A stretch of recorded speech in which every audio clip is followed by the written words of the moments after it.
જે માતાજી સમસ્ત સમાજને આજે આપણે જોઈ રહ્યા છે કે મહિપતસિંહ બાપુને બદનામ કરવા માટે અને મહિપતસિંહ બાપુના કાર્યને દબાવવા માટે એક ટાર્ગેટથી એક માણસ એમની પાછળ પડ્યો છે. એક ગહુરિયો, એક અનપઢ, એક ડફોડ વ્યક્તિ એમની પાછળ પડ્યો છે અને હેરાન કરી રહ્યો છે બાપુને.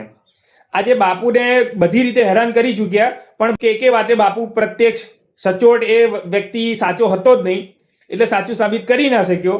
એટલે હવે પાછી નવી વાતો ચાલુ કરવાની ચાલુ કરી એણે.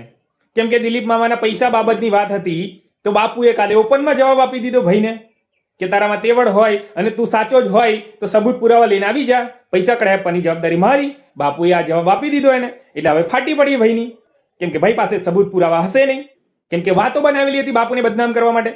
અને ભાઈ એ લોકોએ ધંધો બિઝનેસ કર્યો હશે તો બાપુને શું લેવા દેવા? બાપુને પૂછીને ધંધો બિઝનેસ કર્યો તો એમણે? બાપુને પૂછીને ઇન્વેસ્ટમેન્ટ કર્યા હતા એને ભાઈ? તે તું બાપુને કસી, અને છતાં બી બાપુએ તો છાતી કાઢીને બાપુ બોલેગા જે વસ્તુ હતી ને તો બાપુ બોલવા માટે તૈયાર થયા. હવે તમારામાં તેવડ હોવી જોઈએ કે ઓફિસ પર જવાની અને સબૂત આપવાની અને પુરાવા આપવાની, કેમ કે પુરાવા વગર તો કોઈની સામે બોલી ના શકાય. સાચું કે ખોટું કોને ખબર? બરાબર? તો ભાઈ સુધરી જા હજી. અને તું પાછો હવે કંઈક નવું લાવ્યો છે કે એક વૃદ્ધ દાદાની તે વિડીયો બનાવીને અપલોડ કરી છે કે મહિપતસિંહ ફાઉન્ડેશનમાં રહેતા હતા, તેમની આવી ગંભીર અવસ્થા થઈ છે અને મહિપતસિંહ બાપુ એમને દવા નથી કરાવતા, સારી સારવાર નથી આપતા અને હોસ્પિટલમાં જવા માટે રિક્ષાનું ભાડું બી ના આપ્યું.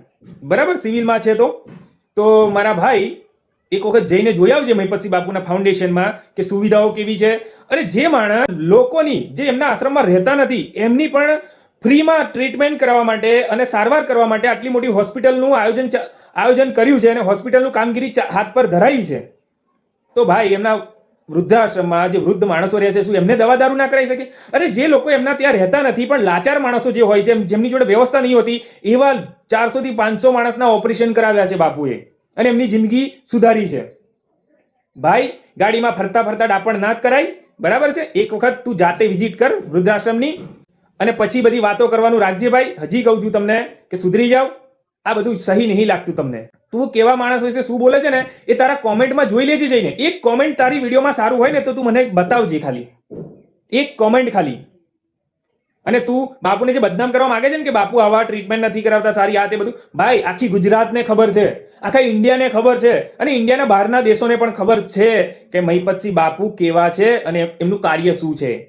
તો આ બધું ભાઈ મૂકી દે, તારાથી કશું છાણ બી નથી થવાનું. બરાબર છે? અને સુધરી જા.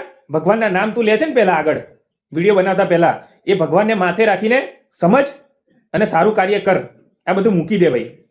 જય માતાજી, જય શ્રી રામ.